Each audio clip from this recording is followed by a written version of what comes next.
নমস্কার বন্ধুরা, সামনেই গণেশ চতুর্থী উপলক্ষে আপনাদের সাথে শেয়ার করব একটা খুব সহজ লাড্ডু রেসিপি। এর জন্য আমি নিয়েছি 1 কাপ বেসনটা আমি প্রথমে ছেঁকে নেব। ভালোভাবে ছেঁকে নিচ্ছি যাতে বেসনের মধ্যে কোনো দানা বা দলা না থাকে।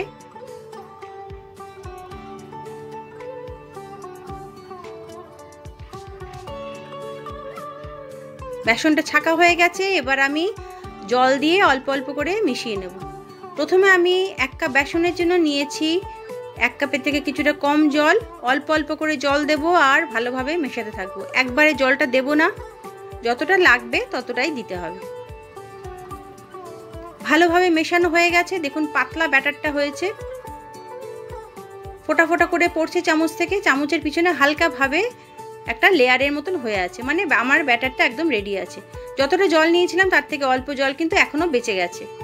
এবার আমি একটা তেলের প্যাকেট নিয়েছি, প্যাকেটের একটা কোণ কাঁচি দিয়ে ছোট্ট করে কেটে নিয়েছি। এবার তার মধ্যে ওই ব্যাটারটা আমি ঢেলে নেব।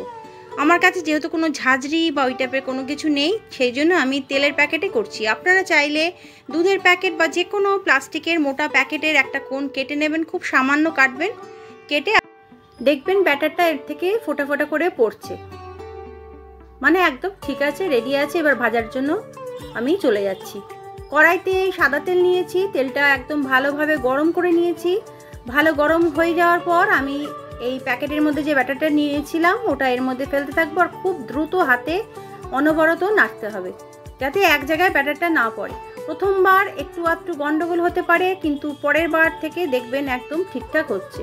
আর যদি কোনো জায়গায় দলা মতন পড়ে থাকে, সেটা যখন ঠান্ডা হয়ে যাবে তখন হাত দিয়ে ওটাকে ভেঙে নেবেন, তাহলে কোনো অসুবিধা কিন্তু আপনাদের হবে না।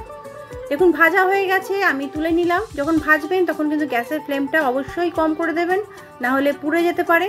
আবারও আমি এইভাবে অনবরত হাতটা নাড়িয়ে নাড়িয়ে এর মধ্যে ব্যাটারটা ফেলছি তেলের মধ্যে। আপনারা সবসময় একটা ছড়ানো পাত্রে এটা ভাজবেন। আমার কড়াইতে করেছি বলে একটু অসুবিধা হয়েছে, তেলটা কম নিয়ে করতে হয়েছে। আপনারা একটা ফ্রাইং প্যান টাইপে নিয়ে করবেন, তাহলে দেখবেন আরও অনেকটা ব্যাটার একসাথে দিতে পারছেন, ভাজতেও সুবিধা হচ্ছে, আর একটার গায়ে একটা গিয়ে পড়ছে না। এইভাবে আমি সবটা ভেজে নিলাম। দেখুন সব ভাজা হয়ে যাচ্ছে, খুব সুন্দর কিন্তু হয়েছে, খুব খাস্তা মচমচে হয়েছে। দেখুন দেখেই বোঝা যাচ্ছে।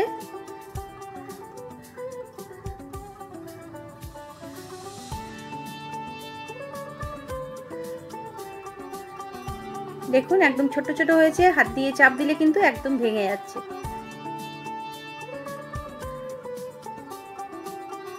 এবার আমি একটা শিরা বানাবো, তার জন্য আমি একটা প্যানের মধ্যে নিয়েছি 1 কাপের থেকে কিছুটা কম চিনি আর ওই একই পরিমাণের জল।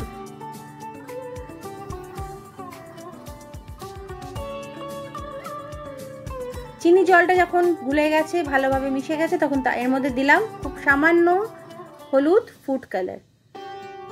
আমার কাছে খুব সামান্য ছিল বলে আমি খুব সামান্যই দিয়েছি, আপনারা চাইলে আরেকটু রং দিতে পারেন। আর দিলাম এলাচ গুঁড়ো। এই শিরাটা কিন্তু খুব বেশি ঘন হবে না, একতার বা দুতার নয়, হালকা একটা তেলতেলে ভাব, মানে যেমন পান্তুয়ার রসটা হয় ওরকম একটা হালকা একটু ঘন হলেই আমি গ্যাসের ফ্লেমটা বন্ধ করে দিলাম। এবার এই যে ভেজে রেখেছিলাম বোঁদেগুলো বা মিহিদানার মতন যেগুলো বানিয়েছি, সেটা যে ভেজে রেখেছিলাম সেগুলো এই রসের মধ্যে ফেলে ভালোভাবে প্রথমে মিক্স করে নেব। তারপরে গ্যাসের ফ্লেম জ্বালিয়ে ভালোভাবে রসের মধ্যে এইগুলোকে ফুটিয়ে নেব।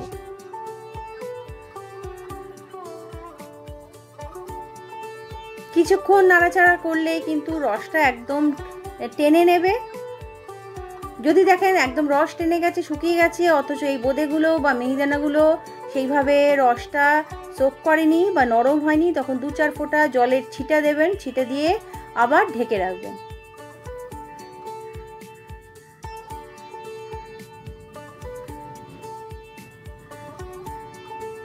দেখুন একদম নরম হয়ে গেছে, আপনাদের বারে বারে চেক করে দেখতে হবে। এইবার আমি গ্যাসের ফ্লেম বন্ধ করে দিলাম আর দিলাম কিছু কাজু বাদাম ভেঙে রেখেছিলাম আগে থেকে, সেটা দিলাম। আপনারা চাইলে চারমগজ বা আরও কোনো ড্রাই ফ্রুটস দিতে পারেন। আর দিলাম একটুখানি ঘি। যেহেতু আমি তেলে ভেজেছি তাই সবার শেষে ঘি দিলাম যাতে ভালো ফ্লেভার আসে। এবার ঢাকা দিয়ে রাখলাম যতক্ষণ না পর্যন্ত ঠান্ডা হয়। ঠান্ডা হয়ে গেছে, এবার আমি লাড্ডুগুলো বানাবো।